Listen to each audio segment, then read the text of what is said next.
তো দেখো ভিডিওটা অনেক দিন পরেই তোমাদের সামনে আপলোড করলাম, কারণ কি খুব যখন গরম পড়েছিল না, তখন একটু আম পোড়া শরবত করেছিলাম। তো এটা আমি কোনোদিনই করিনি, জীবনে ফার্স্ট টাইমই করেছিলাম, তাও আবার নিজের মানে মনে যা এসছে সেইভাবে। কিন্তু সত্যি বলতে এইভাবেই আমি মনে হয় আম পোড়া শরবত করে, এত সুন্দর লেগেছিল খেতে তোমাদের বলার না। কারণ সত্যি মনে ছিল দোকান থেকে কেনা। তো এর মধ্যে দেখো জিরে, ধনে আর একটা শুকনো লঙ্কা হালকা কড়াইতে ভেজে নিয়েছিলাম, ভেজে নিয়ে এর মধ্যে গুঁড়ো করে রেখেছিলাম। আর দুটো আম তো আগেই দেখলে আমি পুড়িয়ে নিয়েছি। আর এই দেখো পুদিনা পাতা, তো এই পুদিনা পাতাটা ঘরেই ছিল, কার্তিক এনেছিল। তো দেখো পোড়া হয়ে গেছে, আমি সিঙ্কে রেখে দিয়েছি। এবার একটু ঠান্ডা হলে তারপরে এটা ছাড়িয়ে নেব।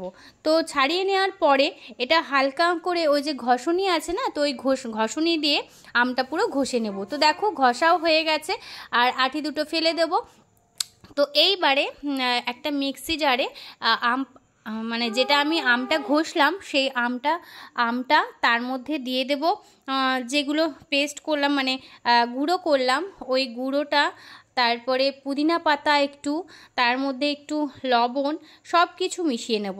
তো দেখো এক এক করে সব দিয়ে দিচ্ছি। এই যে দিয়ে দিলাম পুদিনা পাতা, আমটা তো আগেই দিয়ে দিয়েছি, তারপর দিলাম একটা কাঁচা লঙ্কা, কারণ অনেকে একটু ঝাল ঝাল খেতে পছন্দ করে, সেজন্য সেরকমভাবেই একটা কাঁচা লঙ্কা দিয়ে দিলাম, একটু টেস্টটা ভালো হবে।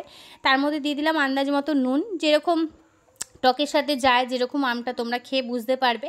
তার সাথে দিয়ে দিচ্ছে একটু বিট লবণ, কারণ এমনি নুনও দেবো, আবার বিট লবণও দিলাম। তো দেখো বিট লবণ দেওয়ার পরে এবার যে যেরকমভাবে মিষ্টি খেতে চাও, ধরো খুব টক কেউ খাও না, তো একটু হালকা মিষ্টি মিষ্টি ভালো লাগে, তো সেই আন্দাজে একটু চিনি দিয়ে দেবে এর মধ্যে, যে যেরকম স্বাদ মতো নিজেদের মতো করে দিয়ে দেবে।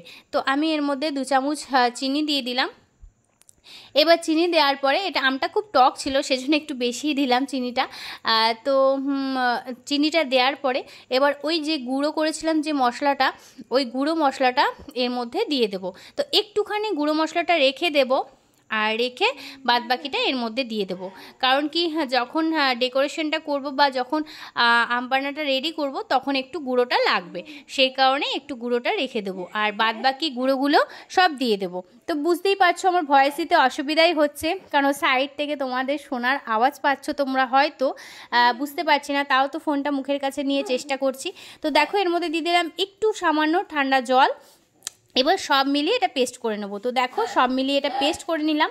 এবার এটা তোমরা কি করতে পারো, একটা কাচের জারে ভরে রেখে দিতে পারো। তো যখন যার ইচ্ছা হবে একটুখানি গ্লাসের মধ্যে বের করে তার সাথে ঠান্ডা জল মিলিয়ে আর একটুখানি ওই মশলাটা মিলিয়ে গুলিয়ে খেলে পুরো মনে হবে তুমি দোকান থেকে কিনেছো।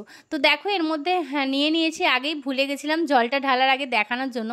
তো 2 চামচ এই গ্লাসে, 2 চামচ ওই গ্লাসে নিয়ে নিয়েছিলাম, তারপর ঠান্ডা জল নিয়ে নিয়েছিলাম। ঠান্ডা জল নেওয়ার পরে এবার ওই গুঁড়ো মশলাটা অল্প অল্প করে দিয়ে দেবো। গুঁড়ো মশলাটা দিয়ে দেওয়ার পরে পুরো ভালোভাবে ওটাকে মিশিয়ে নেব।